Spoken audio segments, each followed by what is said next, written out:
ഓം നമഃശിവായ. ഏറ്റുമാനൂരപ്പൻ, ഏറ്റുമാനൂർ ശിവക്ഷേത്രം ഒന്ന് കണ്ടു കേട്ട് വരാം. ശിവക്ഷേത്രത്തിലോട്ട് കയറുമ്പോൾ തന്നെ ആ നടപ്പന്തൽ ഒരു നന്ദികേശൻ്റെ മുകളിൽ ഇരിക്കുന്ന ശിവഭഗവാന്റെ ഒരു ബിംബമുണ്ട്. അതിലൊരു അമ്മച്ചി നന്ദികേശൻ്റെ ചെവിയിൽ എന്തൊക്കെയോ സങ്കടങ്ങൾ പറഞ്ഞു എന്നുണ്ടോ. കയറുന്ന ഇടത്തെ സൈഡിൽ തന്നെ വഴിപാട് രസീതിനുള്ള കൗണ്ടറും കാര്യങ്ങളുമൊക്കെ ഉണ്ട്. ചെരുപ്പും കാര്യങ്ങളുമൊക്കെ സൂക്ഷിക്കാനുള്ള ആ ഇടവുമുണ്ട്. കൗണ്ടറിലെ വഴിപാടിൻ്റെ എല്ലാം ഇതാ. ആ ഇടത്തെ സൈഡിൽ തന്നെ ഒരു കൃഷ്ണക്ഷേത്രമുണ്ട്. ആ കൃഷ്ണക്ഷേത്രം ഒന്ന് കാണാം.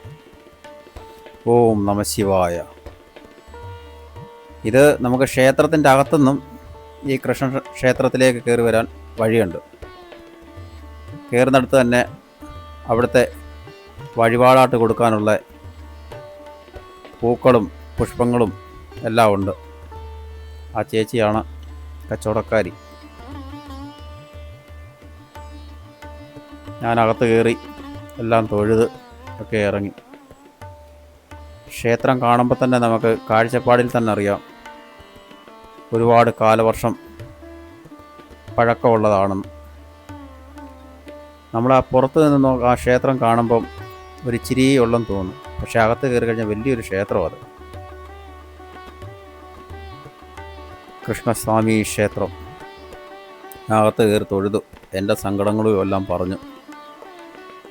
എന്നിട്ട് ക്ഷേത്രത്തിൽ നിന്നിറങ്ങി ഏറ്റുമാനൂരപ്പൻ്റെ നടയിലേക്ക് പോയി.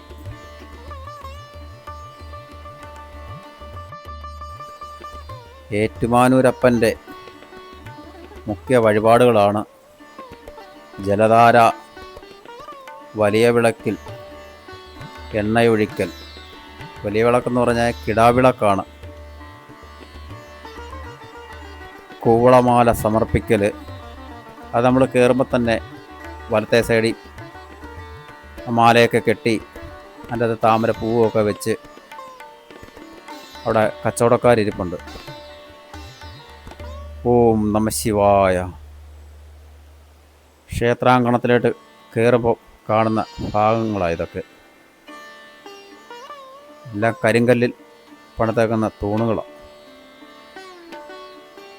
ഇതാണ് ഭഗവാന് സമർപ്പിക്കാനുള്ള കൂവളമാലയും താമരപ്പൂവും ഒക്കെ.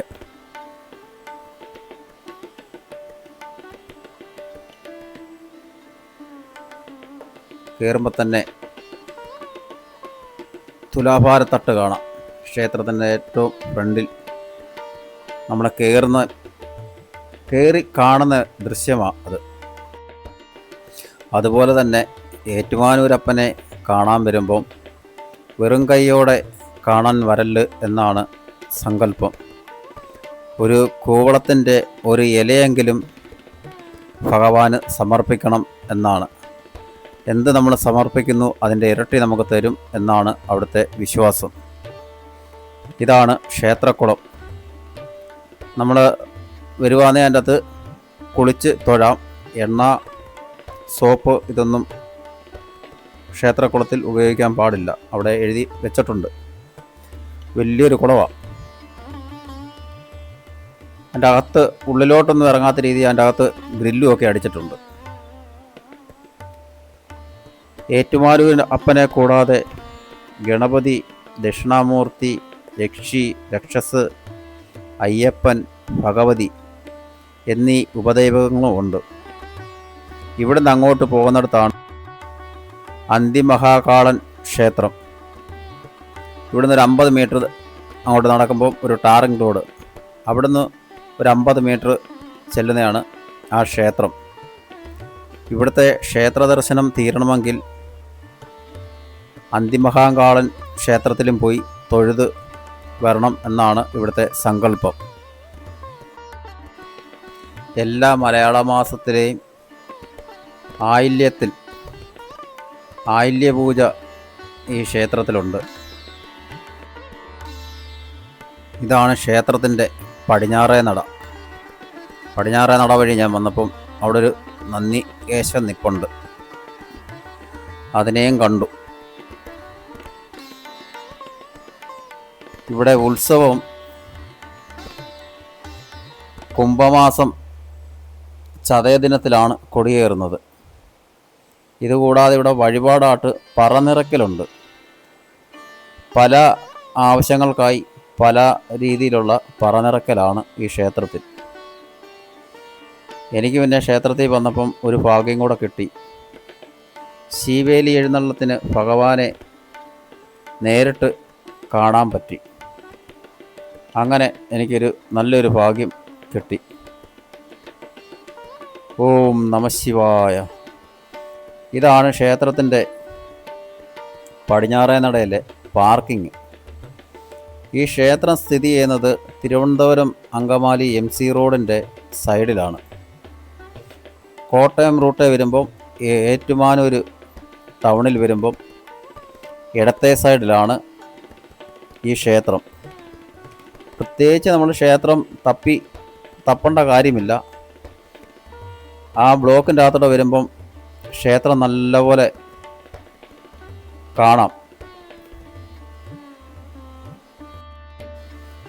ഭഗവാന്റെ 8ാം ഉത്സവത്തിന് അർദ്ധരാത്രിയിലാണ് ചരിത്രപ്രസിദ്ധമായ ഏഴരപ്പൊന്നാന. ഐശ്വര്യത്തിൻ്റെ പ്രതീകമാണ് ഏഴരപ്പൊന്നാന ഉത്സവം.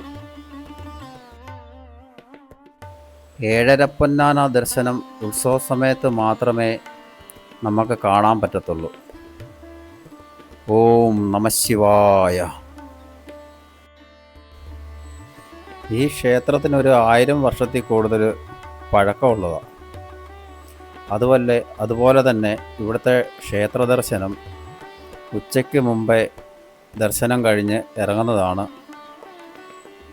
നമുക്ക് ഉത്തമം. അങ്ങനെയാണ് ഇവിടുത്തെ സങ്കല്പം. ഓം നമഃശിവായ.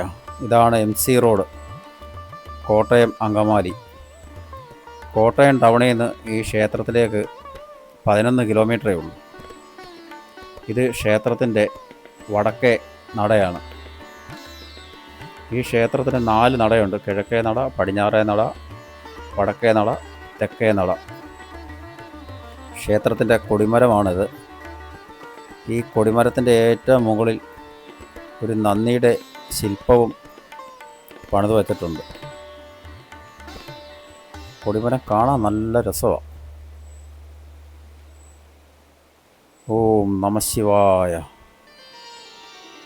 ഓം നമഃശിവായ. അങ്ങനെ ഇതാണ് ഏറ്റുമാനൂരിലെ ക്ഷേത്രം. ഈ ക്ഷേത്രവുമായിട്ട് ബന്ധപ്പെട്ട് വേറെ 2 ക്ഷേത്രം കൂടെ ഉണ്ട്. ഒന്ന് വൈക്കം ക്ഷേത്രം, ഒന്ന് കടുതുരുത്തി ക്ഷേത്രം. എല്ലാ കഥകളും കൂടെ ഈ വീഡിയോയിൽ പറയാൻ പറ്റില്ല. ഇനി അടുത്ത ശീവേലി എഴുന്നള്ളത്താണ്. നമുക്ക് ശീവേലി എഴുന്നള്ളത്ത് കാണാം. ഓം നമഃശിവായ. ഓം നമഃശിവായ.